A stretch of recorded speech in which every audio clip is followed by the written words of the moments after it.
pemikiran kita kan? Kotor, betul nggak? Makanya jangan sering dengerin dangdut. Anak-anak zaman sekarang ini Allahu Rabbi, sholawatan kok banyak yang nggak tahu. Tiba giliran lagu lancar kali. Di depan orang tuamu kau malukan diriku. Mamanya pun mentalnya luar biasa. Nek aku malaikat tak cekik lah sih. Bapak Ibu yang Allah muliakan, sallu ala Nabi Muhammad. Allahumma sallu ala Nabi Muhammad. Bapak Ibu yang Allah muliakan, enggak, ini adik-adik mohon maaf. Jadi kalian ready aja lah. Kan kita udah ada kontrak 50.000 per orang, oke? Kalau kalian nggak sportif, yang 50.000 tadi mau saya dikasih sama mereka, sama saya lanjut kan gitu. Mereka kok sportif bro, oke bro? Oke. Bapak Ibu yang Allah muliakan, sampai mana tadi cerita kita? Sampai masalah kecintaan. Orang kalau udah cinta Pak, itu gak ada hambatan. Saya Bapak Ibu kadang-kadang menangis membaca riwayat sejarah para sahabat. Karena memang Bapak Ibu, saya ini termasuk ustaz yang fokus tentang sejarah Nabi. Kan Nabi kita itu namanya Muhammad, punya ayah namanya Abdullah, Abdullah punya ayah namanya Abdul Muthalib, Abdul Muthalib punya ayah namanya Hashim, Hashim punya ayah namanya Abdul Manaf, Abdul Manaf punya ayah namanya Qusay, Qusay punya ayah namanya Kilab, Kilab punya ayah namanya Murrah, Murrah punya ayah namanya Ka'ab, Ka'ab punya ayah namanya Lu'ay, Lu'ay punya ayah namanya Ghalib, Ghalib bin Fihr bin Malik bin Kinana bin Khuzaimah bin Mudrika bin Ilyas bin Mudar bin Nizar bin Ma'ad bin Adanan bin Ad bin Qudad bin Barab bin Hamad bin Qitra bin Banat bin Ismail bin Ibrahim bin Azar bin Tara bin Ahud bin Syarub bin Yarid bin Mudhid bin Kinan bin Sis bin Adam alaihi salatu wassalam. Nanti kalau saya jelaskan dari Nabi Adam sampai ke Nabi Muhammad, takutnya baru sampai ke anaknya ceramah udah 2 jam lebih. Dan Bapak Ibu udah dengar tadi kan? Enggak maksudnya. Bapak Ibu yang Allah muliakan, jadi banyak Pak. Saya baca dalam kitabnya Sirah An-Nabawiyah li Ibnu Hisham. Saya punya kitab Pak Kades di rumah, umurnya 1200 tahun. Saya punya kitab di rumah, umurnya 1200 tahun. Bahkan tadi perjalanan kemari dalam mobil saya sibuk main HP. Dikarenakan apa? Saya ngecek. Dan alhamdulillah tadi udah selesai. Saya udah kirim tadi ada lebih 10 entah 20 jenis kitab yang sudah saya kirim ke kawan yang ada di Jakarta supaya nyari. Insya Allah mudah-mudahan dalam minggu ini kita bayar semuanya itu Pak. Paling anggaran kira-kira 7 juta. Jadi memang saya sengaja setiap saya ceramah keliling kemana-mana, niat saya itu cuma satu Bapak Ibu. Saya kepingin kalau dapat rezeki dari jamaah saya beliin kitab. Makanya dulu Ramzi, kenal Ramzi nggak? Yang presenter di Indosiar. Alhamdulillah Pak Kades, dulu saya dapat 2 hadiah dari dia. Yang pertama saya dapat jam tangan. Woi, jam tangan artis dulu. Nah. Yang kedua saya dapat telepon. Jadi waktu itu puasa ya, saya ditelepon. Assalamualaikum Ustaz, kata dia. Salam, ada apa bang? Saya bilang, ini saya mau niat mau bantu kau beli kitab. Waktu itu ditransfernya 3 juta dan 2,5 juta. Akhirnya saya beli kitab yang ditulis oleh Imam Nawawi. Nama kitabnya Syarah Al-Majmu', jumlah jilidnya 25 jilid. Itu sedekah dari dia. Baru kemarin saya ceramah di Simpang 3, ada juga orang yang baik Pak. Saya beli kitab namanya Syiar A'lam An-Nubala, 15 jilid, ditulis oleh Imam Az-Zahabi. Semuanya itu menceritakan tentang biografi para sahabat, kehidupan mereka, akhlak mereka, makrolah mereka, luar biasa. Kalau kita baca mereka Pak, rasa-rasanya Pak malu gitu. Ada sahabat Nabi namanya Abu Darda. Abu Darda ini Bapak Ibu, kalau jadi imam, mohon maaf, yang rubu Al-Quran yang dia baca 7 juz setengah, 1/4 Al-Quran. Abu Darda kalau jadi imam nggak tanggung-tanggung. Kalau nggak baca 7 juz setengah, nggak ruku-ruku. Sempatlah Abu Darda jadi imam kita di masjid apa masjid? Nurul Iman. Ya Allah Rabbi, Saya yakin dan percaya di luar udah ngomong, memang pau imam itu pau. Apa gitu? Kalau mau parah kali itu dia. Kenapa parah? Yang bangnya dapat ni bapak ni bos kita cok pun nanya ngomongnya. Mabut mati lah mana orang nilai bagi orang betul sih tahu mah imam dia nak kulit sih. Tapi nak bodoh negeri kan? Oh dalam negeri. Contohnya itu dah. Bapak itu ya baru dia kan. Jadi nggak bisa begitu. Ruku Al-Quran yang dibaca. Itu mohon maaf levelnya sahabat. Ada yang lebih hebat Pak. Saya baca dalam kitab Al-Askar. Yang kedua, saya baca dalam kitab Hadus Salaf Ma'al Quran. Keadaan ulama-ulama terdahulu dalam berinteraksi kepada Al-Quran. Ternyata Bapak Ibu, ada ulama yang sanggup menghatamkan Al-Quran dalam satu hari sebanyak 10 kali. Satu hari tamat 10 kali baca Quran. Bahkan dalam kitab Al-Askar saya baca, ada ulama naik ke kuda Pak. Ada ulama naik kuda. Pas dia naik ke kuda, tamat baca Quran. Otoman kayak kita, la ilaha illallah. Mana lebih sering megang Quran atau megang rem? Megang Quran atau megang remote? Kelihatan wajahnya kan, wajah-wajah. Padahal mohon maaf, remote gak ada manfaat. Bapak-bapak, mana lebih sering Pak megang rokok ketimbang megang Quran? Bapak-bapak saya tanya, kalau saya ikut-ikutan apa sih? Halo, Bapak gimana Pak? Lebih sering megang rokok atau megang Quran? Iya kenapa sih? Ini kan urusan kami. Ngambur aja. Saya tahu ibu-ibu di sini hafal Quran semua. Saya tahu. Bapak-bapak nggak tahu mungkin ya istri bapak hafal Quran. Saya husnuzon dari tadi. Ibu-ibu di sini semua hafal Quran. Betul kan? Kalau nggak percaya boleh kita coba. Ibu-ibu tolong disambung ayat ini ya. Bismillahirrahmanirrahim. Wattini watturisi. Hafal Quran semua. Bapak-bapak mungkin ragu kan? Masa iya Ustaz? Oke, mungkin itu karena ayat pendek. Sekarang ibu-ibu disambung. Bismillahirrahmanirrahim. Yasin. Hafal Quran semua Pak. Tapi kalau bapak-bapak nggak yakin aku, cobalah bapak sambung ayat ini. Bismillahirrahmanirrahim. Wa daraballahu masalan. Wa daraballahu masalan. Nggak hafal. Bapak-bapak nggak hafal. Kalau ibu-ibu hafal ya Bu ya. Kita coba yang lain. Bismillahirrahmanirrahim. Qul huwallahu. Hafal. Bapak-bapak boleh dikit. Coba disambung Pak. Bismillahirrahmanirrahim. Wabtaghi. Hafal. Memang luar biasa ibu-ibu di sini. Mantap, luar biasa. Keren. Luar biasa. Ada ibu-ibu Pak. Dah, Pak. Ada ibu-ibu di belakang ngomong, masa iya ya aku hafal Quran kan?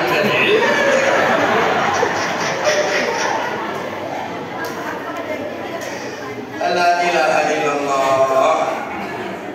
Saya tahu Bapak Ibu, saya dengar informasi dari panitia capek. Dari tadi pagi udah masak, betul ya?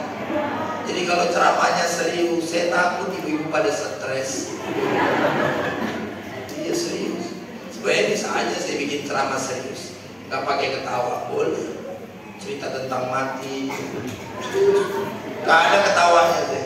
Tapi saya takut ibu-ibu malah ngomong, ya Allah, wis kesel kan kayak mulai main su masa malah teko Ustaz kok koyo undur boka. Oh diterjemahkan ya. Oh terjemahnya malunya udah lapar masak mulai menyebut kesomoni pibayang Ustaznya ya Allah Rabbi pasukon pun di dalam ni letak.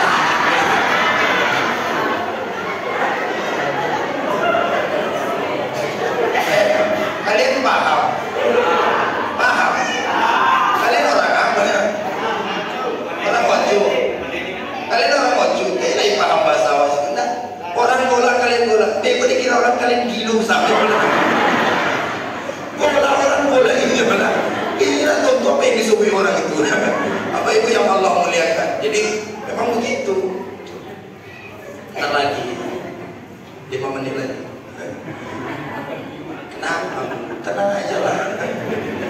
Bapak Ibu yang Allah muliakan, itu luar biasa Pak.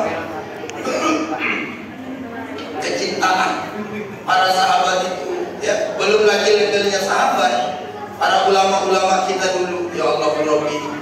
Pendiri Kabun itu Pak, kalau kita baca dalam riwayat biografi hidupnya, pendiri Sarang Kabun itu Bapak Ibu bukan orang sembarangan. Kalau nggak kuat torikonnya, kalau nggak kuat zikirnya, nggak akan seharus sekarang itu. Makanya orang nanya, kenapa pesantren saya terkenal di mana-mana? Saya kan alumni dari Pondok Pesantren Mustofawiyah Purba Baru, Mandailing Natal, didirikan tahun 1912 oleh Syekh Mustafa Hussein, meninggal tahun 1955. Santrinya tersebar di mana-mana. Kemana-mana saya ceramah, banyak saya jumpai alumni dari Mustofawiyah. Orang nggak kenal Mustofawiyah, orang sebagian kenalnya Purba. Kenapa? Bapak Ibu, kalau kita mau jujur, karena amalan mereka itu luar biasa. Kalau nggak ikhlas mendirikan pondok, ala ilaha illallah, generasi kedua udah cekcok.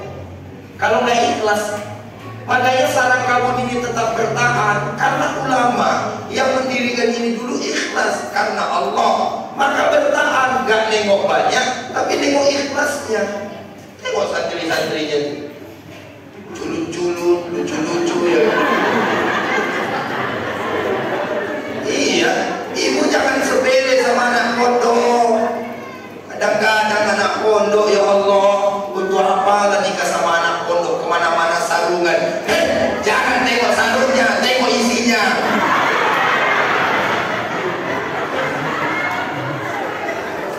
Isi kepalanya loh, ibu-ibu terkali pikiran.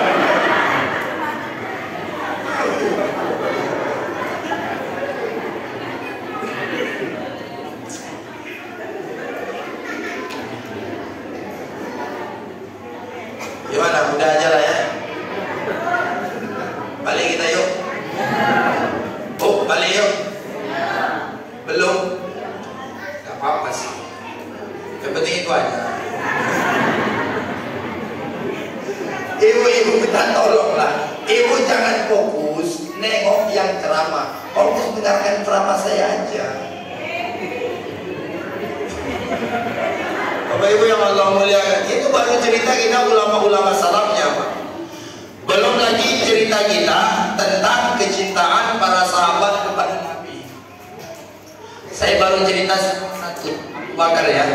Saya baru cerita satu Abu Bakar. Bapak Ibu yang Allah muliakan. Lalu bagaimana dengan Umar? Cinta nggak Umar dengan Nabi? Bapak Ibu, Umar ini kalau kita baca dalam riwayat hidupnya adalah orang yang paling menentang Nabi, mencaci maki Nabi. Bahkan dalam riwayat saya baca, Umar ini Pak, kalau mukulin orang dari sukunya masuk Islam dari pagi sampai ke pagi, tahan. Kata bang, sampai pagi tahan tuh Umar. Saking kuatnya fisiknya.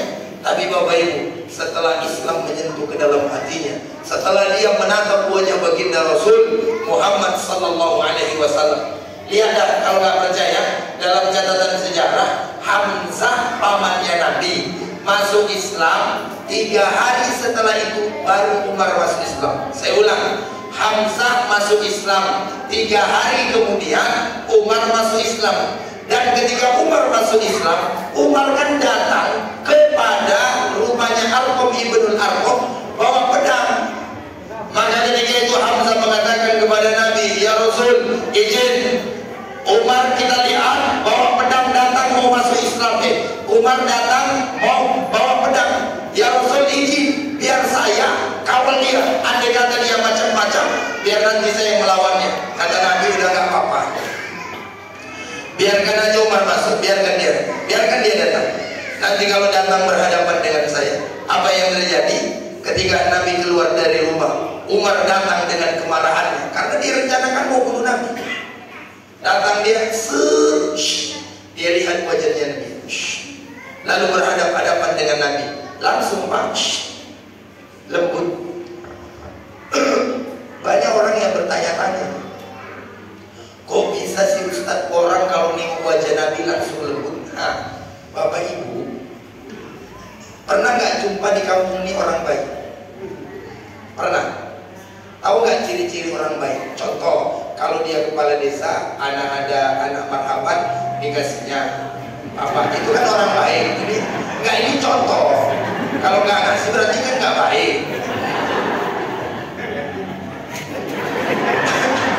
Tengok saya aja lah, apa boleh nengok-nengok gitu, ada ceramah saya. Udah, itu namanya orang baik.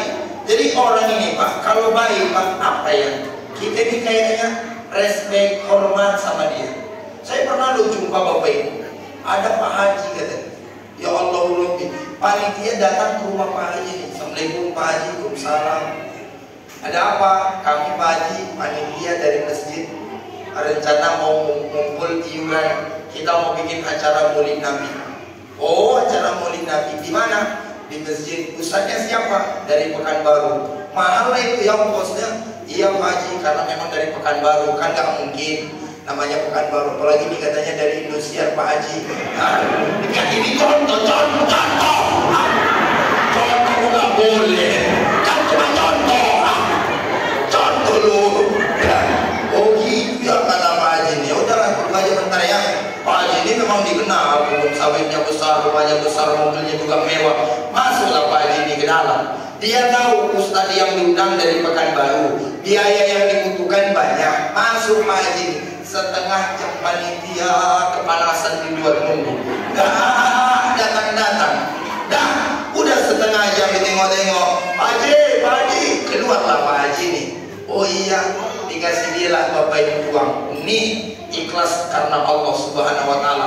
Ini karena Maulid Nabi. Dimasukinnya. Kata Pak Haji, udah gak usah dicatat. Panitia sambil jalan nengok 2.000. Gak usah dicatat. 2.000 gak usah dicatat kan gitu. Menurut Bapak Ibu, kalau Bapak Ibu lah di posisi yang minta uang itu, ngomong apa di tengah jalan? Ngomong apa? Asal Pak Haji gak punya otak. Sudah dicatat, iya kan? Pasti ngomel-ngomel, betul nggak? Betul nggak? Karena mohon maaf Pak, jiwa kita ini Pak hanya respect kepada kebaikan. Itu naluri Pak. Kalau nggak baik, nggak ada orang yang suka Pak. Kira-kira di kampung ini suka nggak narkoba beredar di mana-mana? Suka nggak?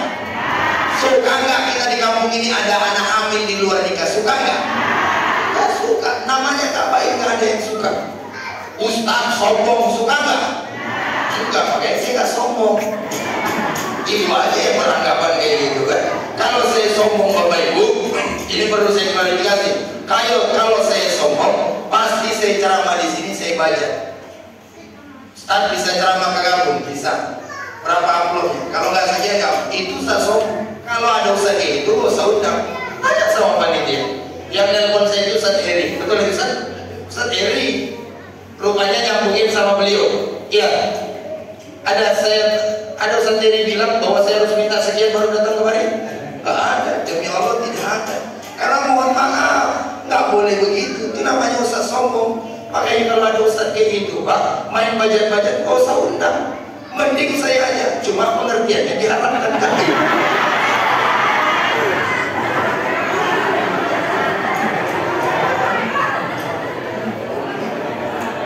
Sallu ala Nabi Muhammad. Sallu ala Nabi Muhammad. Bapak Ibu yang Allah muliakan, Allah datang. Ketika melihat wajahnya Nabi, langsung Pak tunggu. Saya baca dalam sejarah. Ternyata Bapak Ibu, wajah Nabi itu ada yang meriwayatkan kal qamar lailatul badar, seperti bulan purnama waktu di perang Badar. Jadi wajah, bahkan ada sahabat Bapak Ibu ketika melihat Nabi, lalu dia lihat cahaya rembulan yang terang di tengah kegelapan, redup dibuat wajahnya baginda Rasul sallallahu alaihi wasallam. Bagaimana coba itu? Cahaya rembulan terang di tengah kegelapan malam, saat dia muncul, lalu muncul Nabi kala cahaya rembulan. Makanya kalau kita mau bicara tentang bab nurnya Nabi, ya kan ada bab tentang nurnya Nabi. Itu kalau kita kaji, bahkan disebut dalam Al-Barzanji. Saya punya kitab namanya Al-Anwarul Muhammadiyah Minal Mawahibid Diniyah. Saya baca di dalam kitab itu, nurnya Nabi dijaga Allah dari Nabi Adam, dari Dari Nabi Adam turun kepada Nabi Nuh, dari Nabi Nuh turun kepada Nabi Ibrahim. Makanya kalau Bapak Ibu nanya, kenapa lah dulu Nabi Ibrahim waktu dibakar gak mempan? Karena dalam dirinya Nabi Ibrahim ada nurnya Nabi. Kenapa dulu Nabi Nuh tidak tenggelam? Karena di dalam dirinya Nabi Nuh tersimpan dulu nurnya Nabi.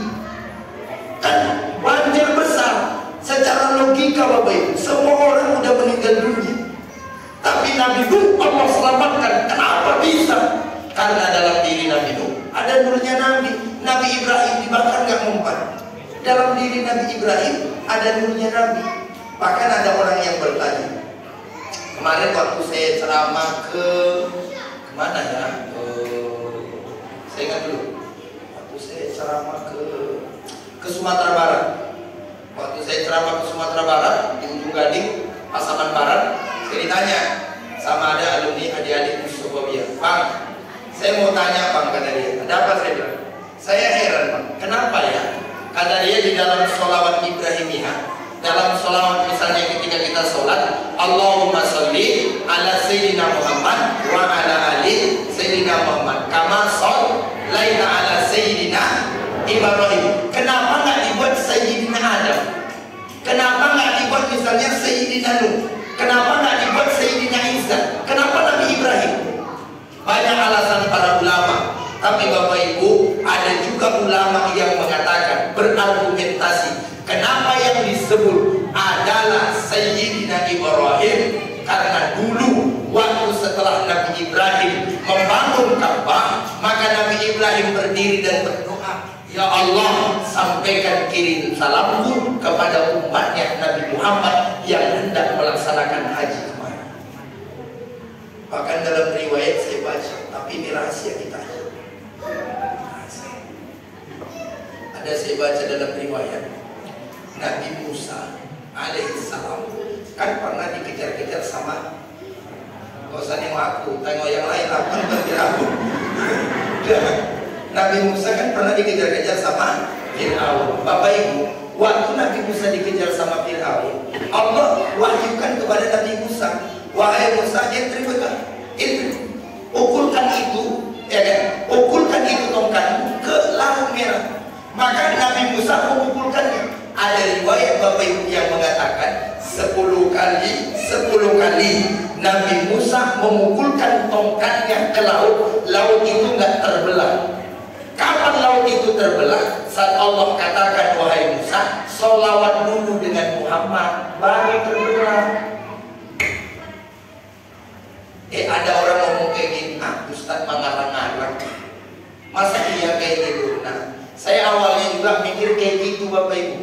Tapi setelah saya baca di dalam kitab, tadi saya baca sebenarnya,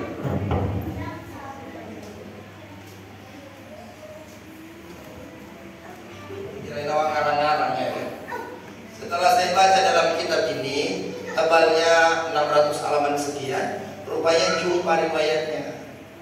Banyak kejadian yang Allah berikan kepada nabi-nabi yang lain, tapi itu dikarenakan nurnya Nabi. Nabi Daud, apa keistimewaan Nabi Daud? Nabi Daud itu kan, mohon maaf Pak, kalau Nabi Daud melantunkan, membacakan Zabur, maka burung-burung kan jatuh. Betul ya? Itu dalam riwayat yang kita baca loh. Nabi Daud itu suaranya bagus. Jangan salah, Nabi Muhammad SAW adalah orang yang paling bagus wajahnya dan paling bagus suaranya. Tanya ulama-ulama, tanya kori-kori di dunia, siapakah orang yang paling fasih mengucapkan huruf dot kecuali Nabi? Kadang-kadang kita nggak tahu, sibuk muji-muji yang lain, lupa kita muji Nabi kita. Makanya perlunya kita acara maulid kayak gini, tujuannya apa? Agar kita tahu Nabi kita siapa, agar muncul taksub. Itu pentingnya Bapak Ibu diperingati maulid Nabi. Cuma kan mohon maaf, kalau misalnya yang Bapak Ibu suruh ceramah Pak RT, takutnya yang dia sampaikan BLT belum turun, bukan cerita Nabi. Kalau yang ceramah nanti Pak RW, yang dia sampaikan gaji di desa belum cair, malah curhat. Makanya diundanglah Ustaz. Bukan apa-apa. Sebenarnya kalau Pak Kepala Desa bisa menceritakan, nggak mesti saya yang ceramah. Tahun besok Pak Kepala Desa yang ceramah tentang Nabi. Cocok. Nggak ada yang yakin pula kan.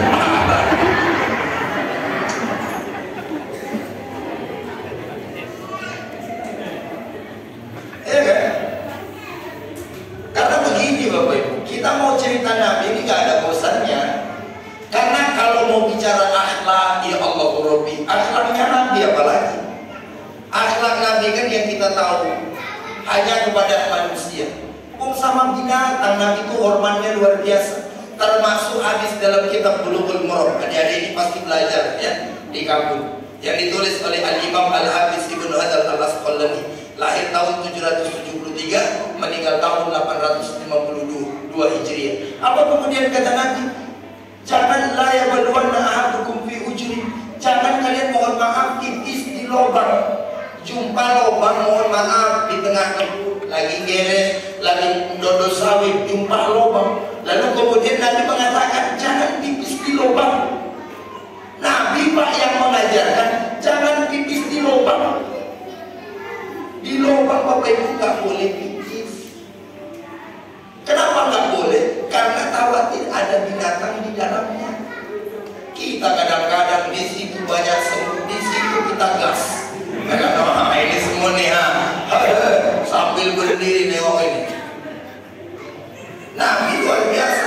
Sama binatang apa sih hebatnya binatang? Tapi Nabi memahaminya bukan kayak gitu. Wa ma arsalnaka illa rahmatan lil. Makanya di dalam kitab Al-Anwarul Muhammadiyah juga saya baca di zaman Nabi dulu Bapak Ibu, mohon maaf, ada beberapa hewan yang pernah mohon maaf mengadu pada Nabi. Dulu ada onta, tiba-tiba waktu Nabi lewat onta Pak menangis. Nabi terkejut, lalu Nabi bertanya siapa orang yang punya onta ini? Lalu kemudian orang mengatakan yang punya ini Pak, yang sana ya Rasulullah. Panggil orangnya, dipanggil. Nabi bertanya, kau apain ontam ini? Emang kenapa ya Rasul? Ontamu menangis, mengadu kepadaku. Ternyata singkat cerita Bapak Ibu, rupanya ontanya ini dipekerjakan tidak manusiawi, diberikan beban yang berat, tapi makanan tidak ada. Kepada onta, bukan manusia. Nabi mampu punya akhlak yang luar biasa. Onta curhat, onta nangis. Kita kadang-kadang mohon maaf, yang makan kita makan emosi, kita nengok ya Allah ya Allah. Habis di smackdownnya ayam itu ya kan, ditendangnya, disimpangnya. Makanya mohon maaf. Makanya kalau kita baca dalam rumah tangga Nabi pun, Nabi nggak pernah KDRT kayak Rizky Bilar itu. Apa sebenarnya mohon maaf masih emosi juga tentang dia. Karena bagaimanapun kan kita, ya gimana lah aku bilang kan, ya bukan apa-apa kan. Ya bagaimana kan cinta nggak mesti memiliki kan gitu ya. Ya kan? Nggak ada. Pernah nggak mau baca dalam sejarah Nabi KDRT sama istri? Makanya Bapak Ibu, di dalam buku Mulhimil Alam, dalam kitab namanya Mulhimil Alam, ditulis oleh Profesor Dr. Ain Al-Qurni. Saya baca di dalam kitab itu, kenapa Nabi bisa menjadi inspirator dunia, bahkan tokoh kesuksesan dunia. Karena mohon maaf, Bapak Ibu mau bicara apa? Semua Nabi sudah berhasil. Mau bicara rumah tangga siapa yang paling romantis? Rumah tangga Nabi. Udah tua, bagaimanapun keadaannya, Nabi sebelum meninggal dunia itu ada di pahanya Aisyah. Dan Aisyah sempat mencium Nabi sebelum meninggal dunia. Ibu-ibu di sini pernah nggak mencium suaminya sebelum meninggal? Pernah nggak? Setelah meninggal baru dicium. Bahkan kadang-kadang ya Allah Pak Kades, apalagi daerah orang Mandailing, kalau udah ada yang meninggal dunia, dibawanya selendang tutupnya wajah.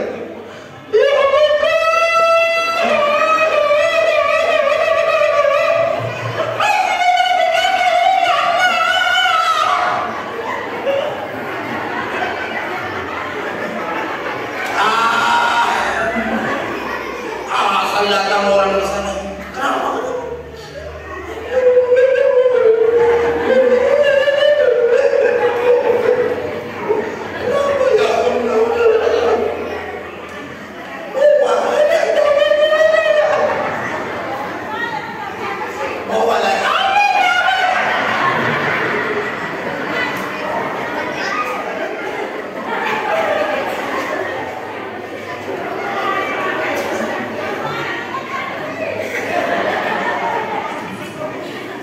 Dalam sunbah alam sesaan do angwalang sekumpar sedi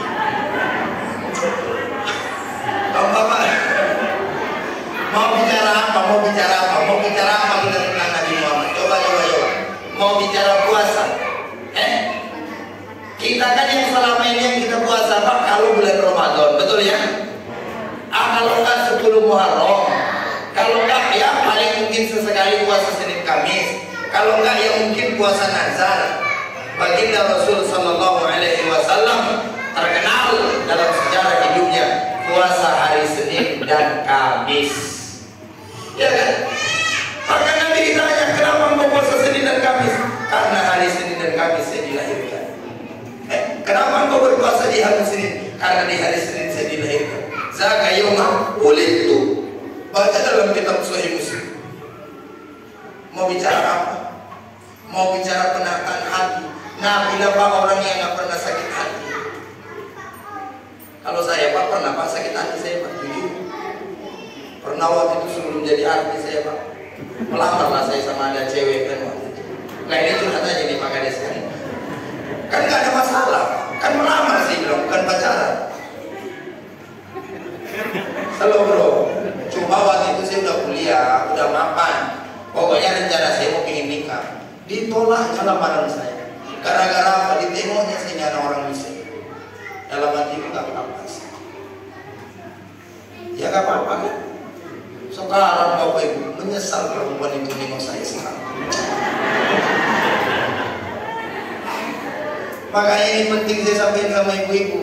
Kalau nengok calon menantu jangan tengok sekarangnya, jangan tengok hari itunya. Kita kadang-kadang datang cengkring kurus, ya Allah, makan nggak anakku dengan ini katanya. Jangan. Kalau nengok calon menantu ini resep ya, tengoklah Bapak Ibu pandai imam atau enggak. Makanya kalau misalnya anak ibu ada perempuan di rumah, lalu datang mohon maaf orang aliantan mau melamar.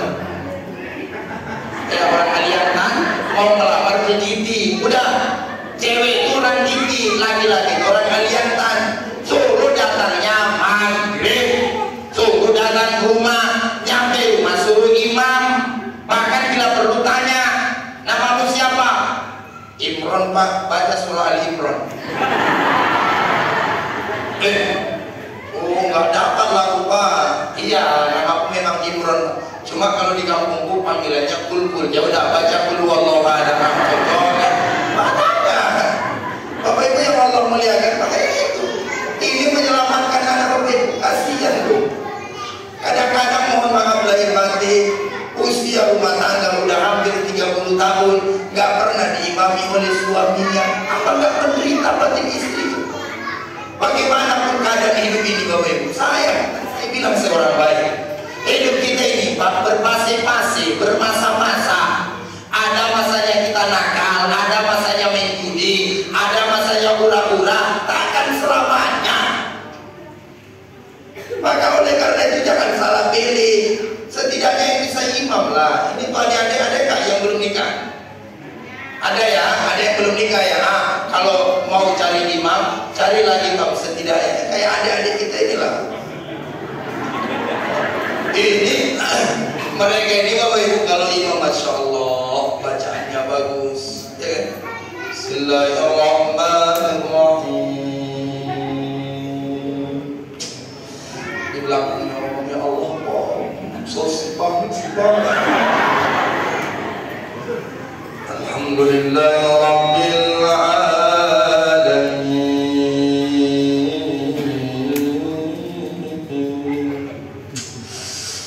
Rasanya mau belum dari belakang. Loh kalau bacaannya kayak gitu kan, Coba misalnya, tapi mohon maaf, Bapak, kalau misalnya yang maju ke depan, selesailah waladhdallin amin. Bismillahirrahmanirrahim. Ini cerita orang aliyah tadi ya. Bismillahirrahmanirrahim. Inna a'tainakal kautsar fasholli li rabbika wanhar. Inna a'tainakal kautsar li rabbika wanhar. Inna a'tainakal kautsar fasholli li rabbika wanhar. Inna a'tainakal kautsar. Kok gak dapat ujungnya? A'tainakal kautsar fasholli li rabbika wanhar.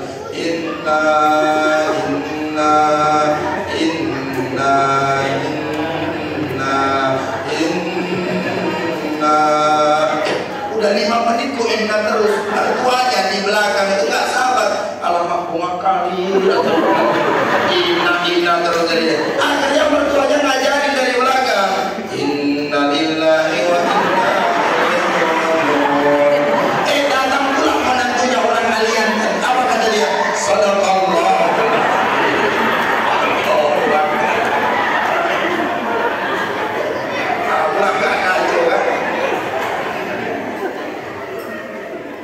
Nah, demikian sajalah ceramah kita pada malam hari ini. Mudah-mudahan manfaat, insyaallah lain kali kita sambung. Saya nggak bisa nyampein semuanya. Yang dapat, yang mudah-mudahan dapat. Yang nggak dapat, lain kali kita sambungkan. Doa siapa? Kenapa wajib pada ngomong semua?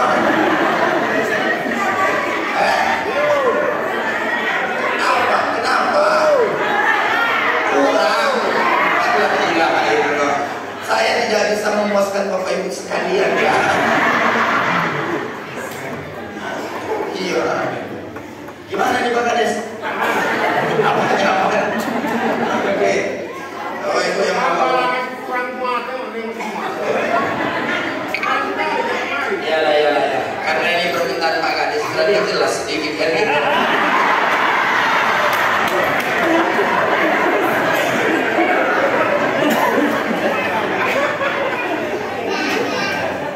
Kadang-kadang yang gak enak itu aja, nyuruh-nyuruh tapi gak ngapain kan?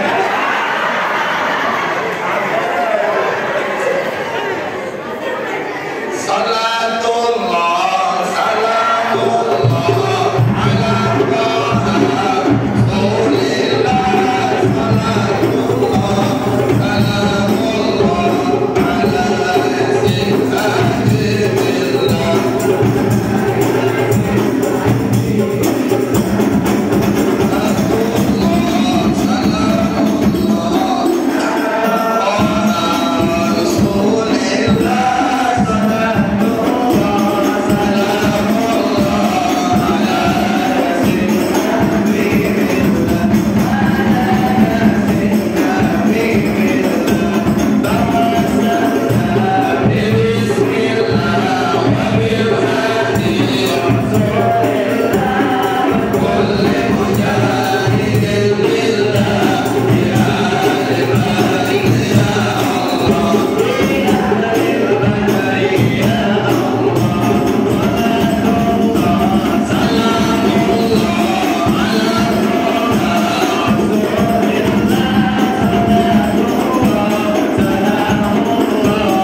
Belum kita cerita keistimewaan Nabi yang lain.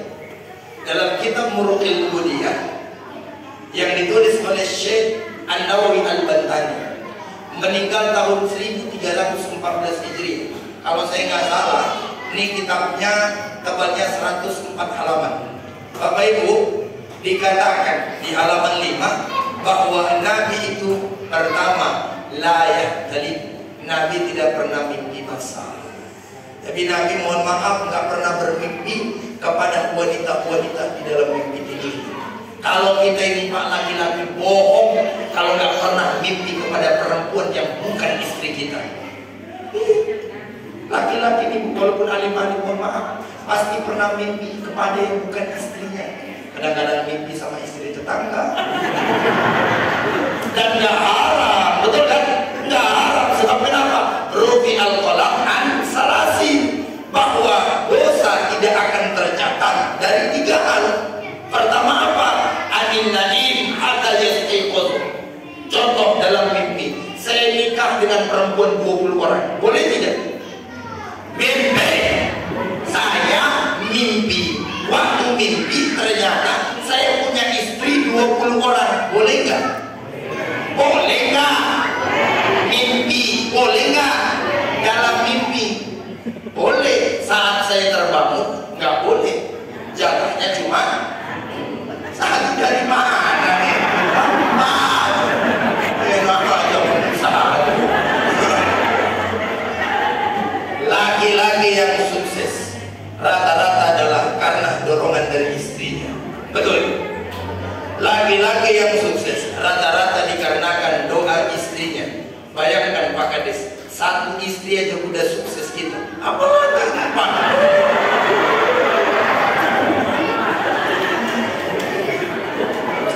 Kenapa Bu? Sakit hati? Bukan juga lah. Dan kita ini tuh bapak-bapak perlu saya sampaikan sebagai suami Pak, kita ini mohon maaf kalau misalnya kita nuntut istri supaya cantik, istri supaya kelihatan tetap muda, kita modalin lah. Nggak ada Pak cantik yang gratis, betul Bu?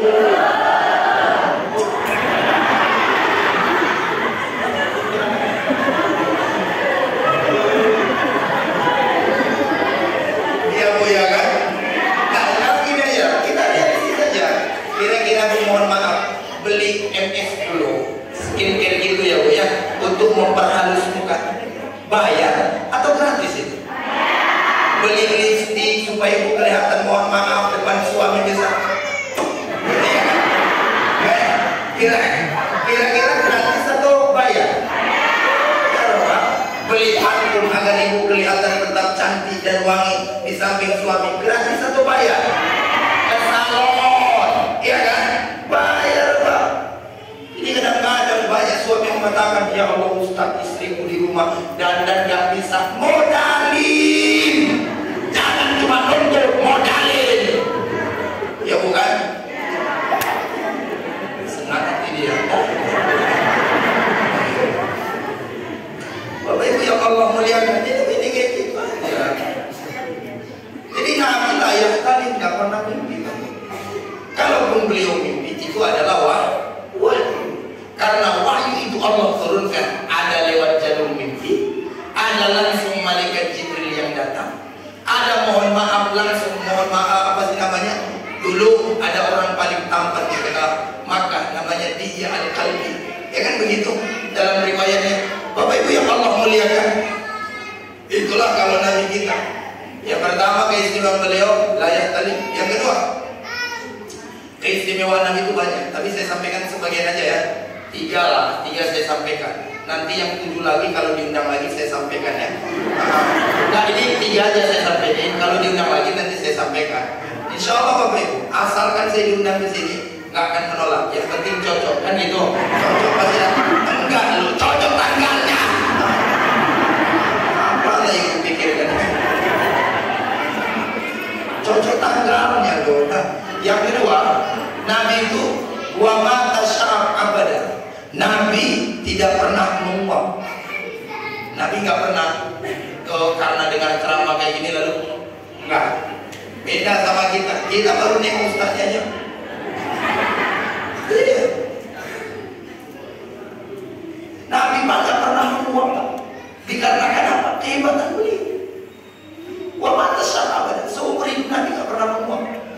Dulu kan Halimah, saya baca ini sejarahnya dalam kitab Zawaid Muhammadiyah Minas Syama'il wal Fadail, ditulis oleh Sayyid Alawi Al-Malaki Al-Hasimi. Saya baca di dalam kitab itu bahwa Halimah dulu di kampung halamannya, dia kan orang Badui, maksudnya orang perkampungan yang datang ke kota Mekah cari untuk yang disusui. Sebenarnya yang menyusui Nabi ada 3 orang. Saya sampaikan baru 1, 2 lagi kalau diundang lagi. Halimah namanya. Halimah itu Sa'diyah. Lu mau oke Mailah Halimatus Sa'diyah bercerita Pak, dulu waktu Nabi belum ada, ya Nabi belum dibawa ke kampung Sa'diyah, mereka itu sulit cari minyak dan sulit cari lampu. Mereka hanya mengandalkan sinar bulan. Dan kalau sudah tanggal 1, tanggal 2, tanggal 3 sampai 10 mereka kegelapan dan mereka rata-rata orang miskin. Tapi kata Halimatus Sa'diyah, semenjak Muhammad berada di rumahku, saya tidak butuh lampu, saya tidak butuh api. Dikarenakan kenapa? Wajah Nabi bercahaya kalau malam. Nabi Muhammad pula ya, Sayyidul Anbiya'i wal Mursalin, Habibullah, kekasihnya Allah. Makanya kita nggak sempurna disebut Islam kalau hanya asyhadu alla ilaha illallah tanpa mengucapkan wa asyhadu anna Muhammadar Rasulullah. Kalau udah lengkap dua-duanya baru sempurna Islam kita. Bapak Ibu yang Allah muliakan, luar biasa Nabi kita. Wa ma tasya abadan, nggak pernah mengaku apa. Yang ketiga lebih luar biasa. Nabi yang ketiga punya keistimewaan apa itu? Wa ma waqa'at ala jasadi abada. Tubuhnya Nabi gak pernah dihinggapin lalat. Tubuhnya Nabi gak pernah dihinggapin lalat. Kenapa lalat gak pernah hinggap di tubuh Nabi? Karena mohon maaf, badan Nabi itu wangi.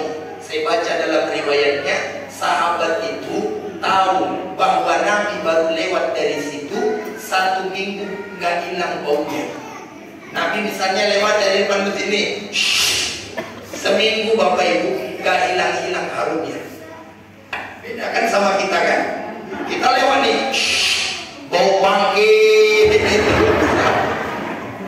Nabi luar biasa. Bahkan ada riwayat sebenarnya Pak. Saya baca di dalam kitab Wasaisul Usul ila Sama'ir Rasul. Tebal kitabnya 400 halaman. Ditulis oleh Syekh Yusuf bin Ismail An-Nabahani. Saya baca dalam riwayatnya fi uruqihi tentang bab keringatnya Nabi. Halo? Saya baca dalam bab keringatnya Nabi bahwa yang pertama Nabi itu kasirul uruq, banyak keringat Pak. Yang kedua, ada riwayat dari Ummu Sulaim. Ummu Sulaim pernah datang ke rumah Nabi. Waktu datang ke rumah Nabi, Masya Allah, ternyata Bapak Ibu Nabi sedang tidur di atas tempat tidur yang terbuat dari kulit domba. Yang kalau Nabi tidur di situ, maka keringatan. Karena siang hari keringatan, maka keringatnya nggak merembes. Apa bahasa Indonesia merembes? Apa bahasa Mandailing namanya ditutup. Bahasa Jawa ini nggak merembes, nggak milingisor. Kalau bahasa lucunya tidak milingisnis, dia ke bawah. Bapak Ibu yang Allah muliakan. Jadi Ummu Sulaim masuk, dia tengok Pak Ibu, rupanya ngumpullah keringatnya Nabi di tempat tidur itu. Maka datang Ummu Sulaim, dia ambil kain, setelah itu dia lap. Setelah dia lap, lalu kemudian dia peras. Setelah dia peras, dia masukkan ke dalam botol.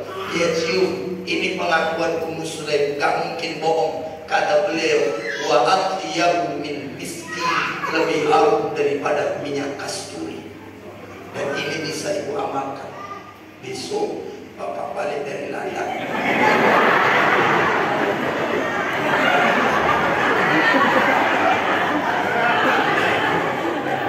Dengarkan dulu. Kan besok Bapak ke ladang nih sebagian, betul Pak ya? Ini hari apa? Selasa besok ya? Ada yang ke ladang besok Pak? Ada. Kan besok panas cuaca nih. Ke ladang, kan keringat tuh gitu. Ibu siapin kain lamp, siapin botol, lamp itu semua, press, cium. Ya Allah, Rabbika, gak muntah. Keringatnya Nabi mah tidak, memang harum Bapak Ibu. Mohon maaf ya, bahkan bukan keringatnya Nabi, bukan hanya keringat, dalam sejarah air ludah Nabi pun menjadi obat, betul ya? Riwayat siapa? Riwayat dulu waktu perang Uhud, ada sahabat Nabi, saya lupa namanya, pokoknya ada dia mau nikah. Umurnya masih muda, anak muda kan. Waktu itu ikut perang Uhud. Waktu ikut perang Uhud, rupanya matanya kena panah. Pas keluar bola matanya. Karena keluar bola matanya Bapak Ibu, calon mertuanya kayaknya mau menolak lamaran ini sahabat. Maka dia datang kepada Nabi ngadu, ya Rasul, mataku begini ya Rasul, waktu jihad di perang Uhud mataku terkena anak panah dan sampai keluar. Terus bagaimana? Ya Rasul, saya mau menikah, sedangkan mertua saya kelihatan kayaknya nggak suka kalau mataku dalam keadaan begini. Maka ketika itu Nabi mengatakan, sini, diludahin sama Nabi. Kata sahabat ini, saya nggak bisa membedakan mana mataku yang paling sepak daripada yang pertama dengan yang diludahi oleh Nabi. Dan ini hanya berlaku untuk Nabi. Nggak boleh ibu sok paten suami ngomongnya, Allah deh sakit patah tenang bang, katanya kalah. Ini kan hanya untuk Nabi. Jelas? Bukan hanya sekedar itu Bapak Ibu. Bahkan saya punya riwayat masih banyak. Tapi saya ceritakan satu lagi karena udah hampir jam 10:30. Saya ceritakan satu lagi. Yang lainnya kalau diundang lagi. Ada satu lagi riwayat. Bapak Ibu yang Allah muliakan, diriwayatkan di zamannya sahabat ada seorang sahabat Pak yang sezaman dengan Nabi. Tapi dia mohon maaf, waktu zamannya Nabi dia masih kecil. Keluarganya mengatakan, saya punya suami di rumah aneh. Kenapa aneh? Suami saya itu mohon maaf, nggak pernah mandi kecuali mandi wajib. Aneh Pak, dia punya suami nggak pernah mau mandi. Ibu nggak usah nengok suami ibu yang malas mandi ya, ini cerita aja nih. Ini Pak orang memang nggak mau mandi. Sampai-sampai Bapak Ibu yang Allah muliakan, orang bertanya kepadanya, kenapa lah dia ini jarang mandi? Tapi hebatnya, luar biasanya, sahabat Nabi ini lebih halus daripada orang yang 3 kali sehari mandi. Yang luar biasanya, sahabat Nabi ini lebih tampan daripada orang yang sisiran setiap hari. Jarang mandi, tapi lebih harum daripada yang rajin mandi. Jarang sisiran, lebih tampan wajahnya daripada orang yang sering sisiran. Setelah ditanya, baru dia ceritakan. Rupanya kisahnya, waktu dia masih anak-anak, pernah kena penyakit gatal-gatal seluruh badan. Maka ayahnya membawanya kepada Nabi, lalu diludahin oleh Nabi. Kata anak nih, sahabat sudah jadi sahabat, semenjak badan saya diludahi Nabi, maka badan saya tidak pernah mengeluarkan bau sampai saya meninggal dunia. Dan ini hanya berlaku kepada siapa? Kepada Nabi. Pintar. Gak usah diamalin. Jumpa anak kecil korengan. Ini coreng. Korengan ya. Oh. Di Indonesia wis kulapan seumur-umur anaknya. Dalam Bapak udah mau malam. Insyaallah saya mau balik Pekanbaru lagi. Lain kali. Apa? Belum. Udahlah, besok lagi lah. Bapak Ibu yang Allah muliakan. Dah, doain